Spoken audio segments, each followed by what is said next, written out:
When planning your system, it's very important to map out your project. A good plan goes a long way in preventing issues down the line. First, you need to determine what features in your landscape need to be illuminated. Next, you need to plan where your fixtures will be in order to facilitate illuminating what you've decided on. Then, figure out where you will place any transformers in your system.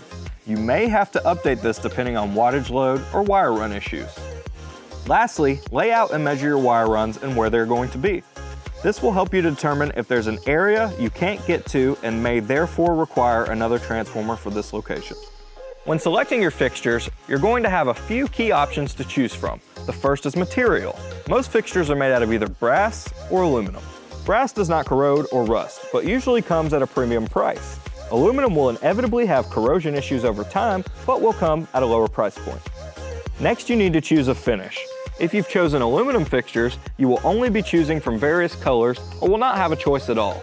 If you've chosen brass fixtures, then you can choose from bronze, copper, or even a black finish. The black finish is limited to certain fixtures and is a powder coating that may wear over time. Bronze is a brushed antique style finish, and copper is a bright and shiny look. Both brass and copper will patina over time, causing them to darken or turn green depending on the environment.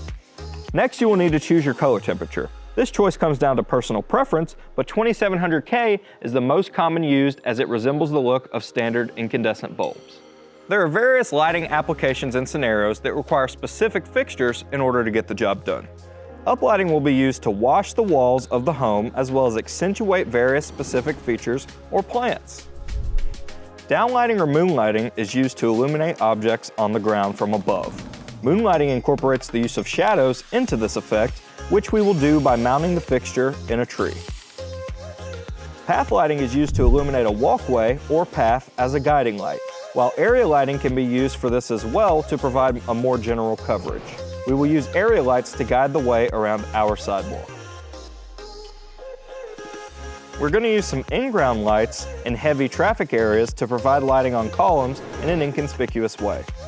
Hardscape features require architectural specific fixtures that are up to this task. Rotating hardscape lights under our capstones will help to accentuate those walls. We will do some general wide coverage floodlighting not only on our walls, but also in some plant beds to silhouette or cast shadows from the plants we are lighting up. Deck lighting can be used on patios, decks, or fencing to accent the borders of an outdoor space. Hardscape fixtures are sometimes interchangeable in these areas. Now we're going to determine what size transformer we need. Once you've given thought to your applications and lighting scenarios, you'll need to add up the total wattage of your system by adding bulb or integrated fixture wattages. Once you have your total, determine the closest transformer wattage to your consumed wattage. Multiply your chosen transformer's wattage by 80% to keep a 20% buffer as maximum capacity, which is recommended by most manufacturers. If you are still within the transformer's capacity, you can use that transformer. If not, you will need to step up to the next size. Once you've chosen your transformer, you'll need to decide what timer mechanism you'd like to use. You will be able to choose from a digital timer, a mechanical timer, and a photocell. The photocell is the most simple choice, which is a sunlight sensor that turns your system on at dusk and off at dawn. The mechanical timer is a simple timer that functions by turning lights on at dusk and off in the specified allotted time. The digital timer is more in-depth to program, but has more functionality that allows for multiple programs for various days of the week. Now that you've planned your entire layout, you'll need to decide how much wire you need and what type. Typical systems that don't have super long wire runs over 150 feet will be fine on 16 or 14 gauge wire. Determine how much wire you need by measuring the distance from the location of your transformer to your furthest fixtures. Determining how many wire runs you have now will be a big help in the future. You will need to decide what connectors you'll be using next. There are simple twist-on connectors that twist wires together. These are basic and usually the cheapest.